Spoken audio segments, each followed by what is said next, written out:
Visitors to our region often ask about the secret sauce. What is it about the Pittsburgh region that has enabled it to engineer 2 generations of transformation?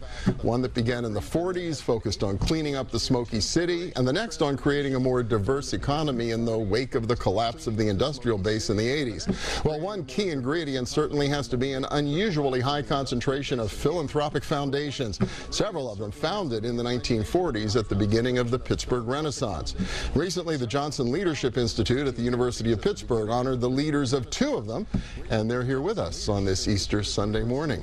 Maxwell King is president and CEO of the Pittsburgh Foundation, and Grant Oliphant is president and CEO of the Heinz Endowments. And welcome. Good to have you both here. Good to be with you, Bill. Thank you, Bill. Yeah, I think we can stipulate we've come a long way as a region, and obviously the foundations have played an incredible role in both those eras of transformation. But I think I'd really rather focus today on unfinished business, what we haven't gotten done, what's left to do. And I know both of your foundations have really been on the leading edge, really thinking about the issues that remain and what we have to do as a community. So when you think about that, the big unfinished business that faces our region, what is it? Well, for us at the Pittsburgh Foundation, and I think we share this value with the Heinz Endowments, our biggest concern, I mean, we're so excited about the renaissance that we're in the middle of now, and the fact that the community is energized. It's not a booming economy, but it's a fairly robust economy, and there's a sense that companies want to come here, young people want to come here or stay here. But our biggest concern is what happens to the vulnerable populations in our region. We know that 30 or 40% of the population is not enjoying the benefits of this economic resurgence in our region. So that's really the number one pothole we worry about going into the future. If Pittsburgh continues to be a successful center of tech activity, of new business activity, but leaves a significant part of the population behind, that's not success, and that's not Pittsburgh. You know, right. Pittsburgh is a caring place. Well, it might surprise a lot of people that's an issue. You hear the unemployment rate's 3.8%. It's the lowest it's been since the 1970s when Steelwood came. You could look at it in the aggregate and say, hey, we're out of the woods, job finished. Well, we focus on the same issue, and not surprisingly, Max and I care about this deeply, and our 2 organizations do. But actually, I don't think a lot of people would be surprised to find out that this is still a problem. It's evident all around the region.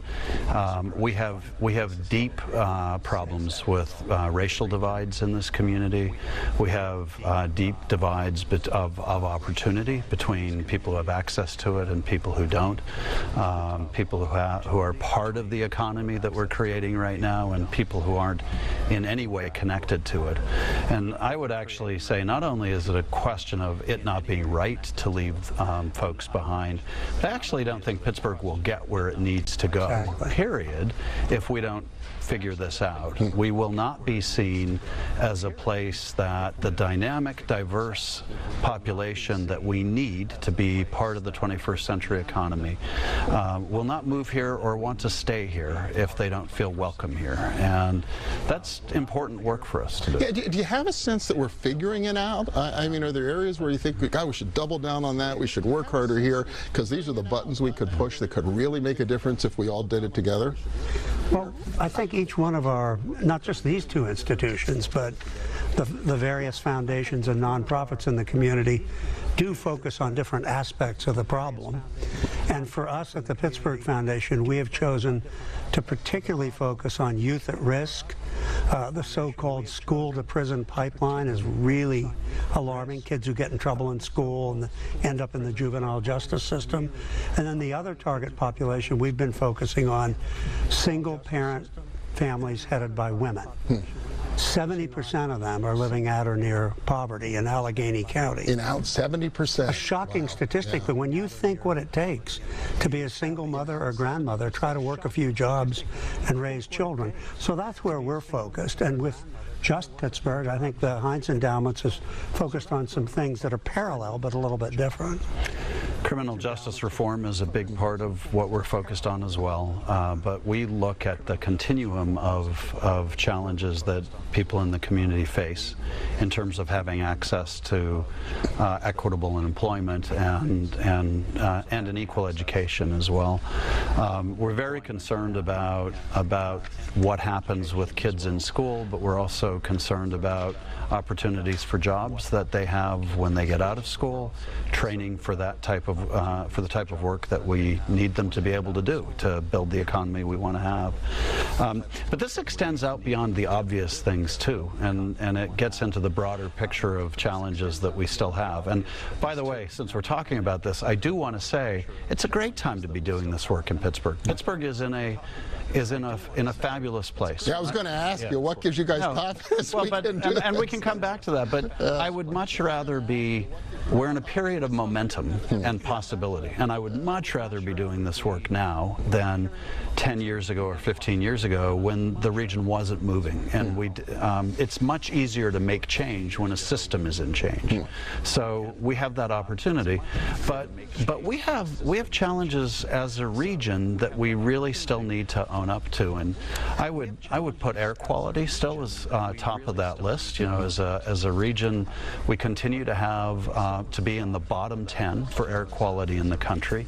It is very difficult to create a knowledge-based, innovation-based economy when you're known for that. And quite aside from that, it has real consequences for everybody who lives here.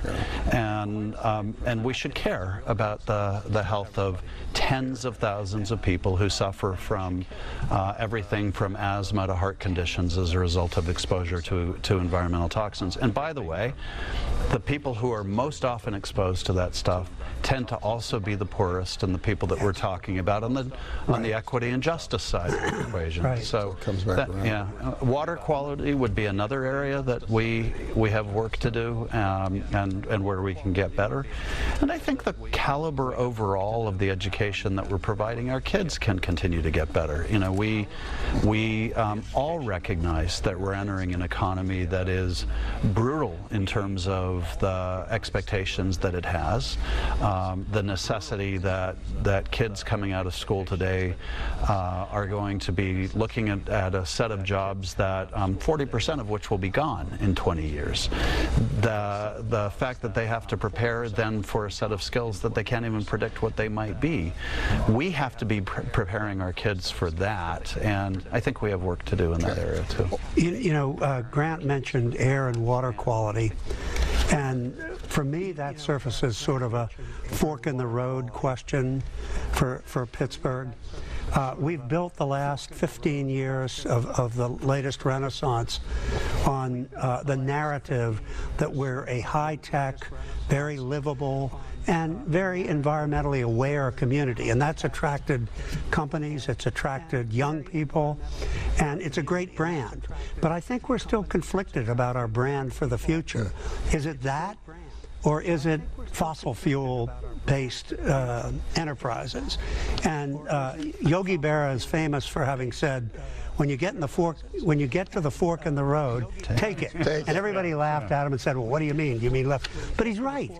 To have a brand, you've got to take, you can't be at the fork of the road forever. You've got to take one or the other.